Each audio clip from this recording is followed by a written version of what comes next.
Alright guys, so in this video we're going to talk about object literals. Okay, I don't want to get too much into object-oriented programming yet, so we're not going to talk about constructors or prototypes or anything like that just yet, but I do want to talk about just the object literal reference types. So what we're going to do here is create a variable called person, and we're going to set it to a set of curly braces.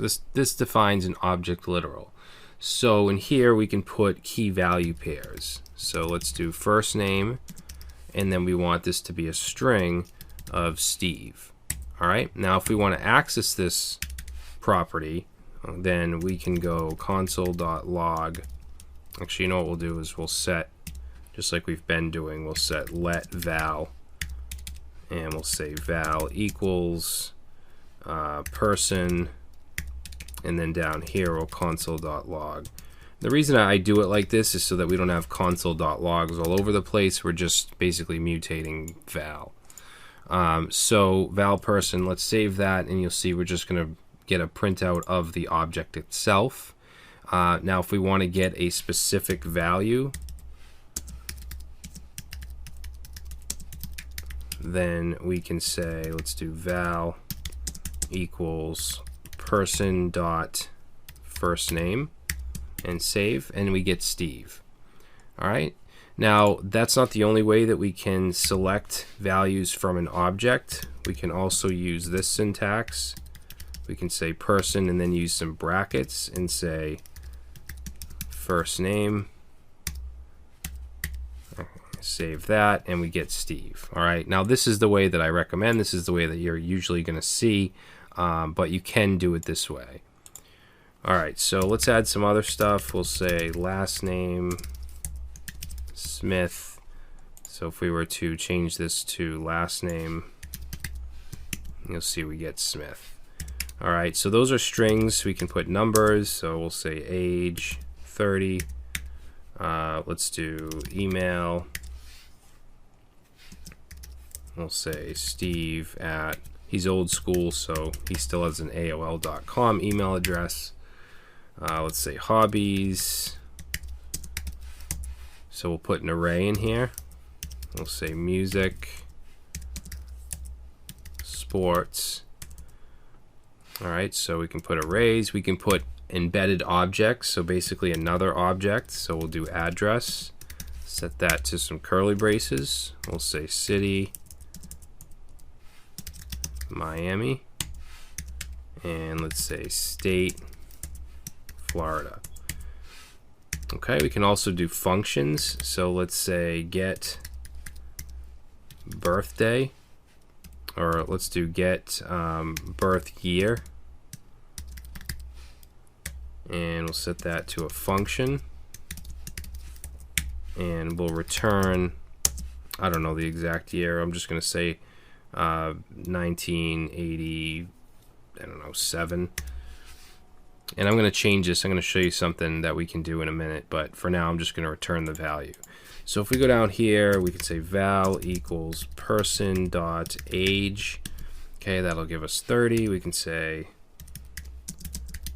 person dot what do we have? Let's do the array. So hobbies, and that'll print out the whole array. If we want just, let's say, sports, that's in the 1 position. Arrays are 0 base, which we learned in the last section, or in the last lecture. So let's say hobbies, and then we'll open up some brackets, and we'll put in a 1, and that's going to give us sports. Alright, now for the address object, we'll say person dot address. That'll actually print out the whole object, but let's say we just wanted the state, we could say dot state. Alright, and then of course we could also do, we could also do the other syntax. So if we wanted to do brackets and then city, save that, that will also work. Alright, so for the function, we'll say person dot get birth year. We need to have some parentheses because it is a function. Save that, we get 1987. Alright, now within objects, we can access other properties. Alright, so let's say for the birth year, we want to calculate this. So we're going to return 2017, which is the current year, and we want to take away the age, okay, the year, the whatever is in the age. Now to access this, if we just say age and we save that, we're going to get this error. It says age is not defined. When you're inside an object like this, you need to use the this keyword. Okay, so this is pertaining to the object. Now we're going to get more into this later on, but I just wanted to show you a basic example. So if we go ahead and save that, now we'll get 1987. It's actually calculating it by subtracting whatever is in the age from 2017. So if I change the age to, let's say, 36 and save, we get 1981. Alright, so another thing that you'll often see is arrays of objects. So for instance, if we have an array called people, set that to a set of brackets, and then in here we can have different objects. So name,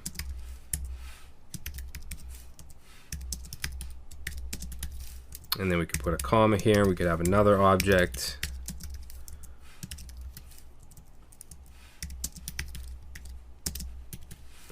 All right, and then we could actually loop through this if we wanted to. For instance, we could do a for loop. Now I haven't gotten into loops yet, so don't worry about it, but just to show you, we could do, let's say, let I equals 0, as long as I is less than people.length. So as long as it's less than the length of the array, and then we just want to increment I by 1 through every iteration. And then let's just do a console.log of people, the current iteration, which would be I, and then let's get the name. So we'll say .name and save, and now it's going to print out John and Mike. If I were to add another object here, so let's call this one Nancy. We'll say she's 40 and save, and you can see that now Nancy's getting added. But don't worry about it. If you don't know anything about loops, we're going to get into that later on. All right, so that's the core fundamentals of creating an object literal. We'll get into constructors and things like that later, which is another way to create objects and object instances. All right, so thanks guys. In the next video, we're going to take a look at date and times. So working with dates and times in JavaScript.